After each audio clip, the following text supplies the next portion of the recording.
मूर्ती लहान पण कीर्तिमान अशा लालबहादूर शास्त्री यांची. आदरणीय व्यासपीठ, सन्माननीय शिक्षक वर्ग आणि माझ्या बंधू भगिनींनो, आज 2 ऑक्टोबर, आज आपण गांधी जयंती आणि लालबहादूर शास्त्री जयंती साजरी करतो.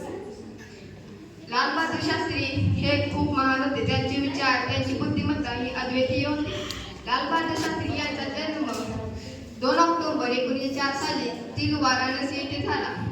ते नेहमी गांधीजींच्या विचारांनी प्रभावित होत असत. सन 1945 साली झालेल्या भारत छोडो आंदोलनात त्यांनी महत्त्वाची कामगिरी बजावली होती. नंतरच्या काळात 1964 मध्ये नेहरूंच्या मृत्यूनंतर ते भारताचे दुसरे पंतप्रधान झाले. त्यांच्या कार्यकाळातच म्हणजे 1965 मध्ये भारत पाकिस्तान दुसरे युद्ध चालू झाले.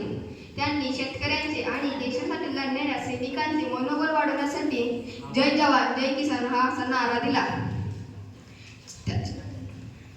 लालबहादूर शास्त्री यांना शेतकऱ्यांशी खूप आपुलकी वाटत होती. त्यांनी अन्न संकटाची गरज ओळखून हरित क्रांती घडवण्यासाठी शेतकऱ्यांना मार्गदर्शन केले. नंतर भारत पाक शांतता करावी करण्यासाठी 11 जानेवारी 1966 साली ते शांततेत गेले. तेथेच त्यांचा मृत्यू झाला. त्यांना मरणोत्तर भारत नाम किताब देण्यात आला. त्यांना माझा शब्द शापराना एवढे बोलून माझ्या 4 शब्द संपवले. जय हिंद.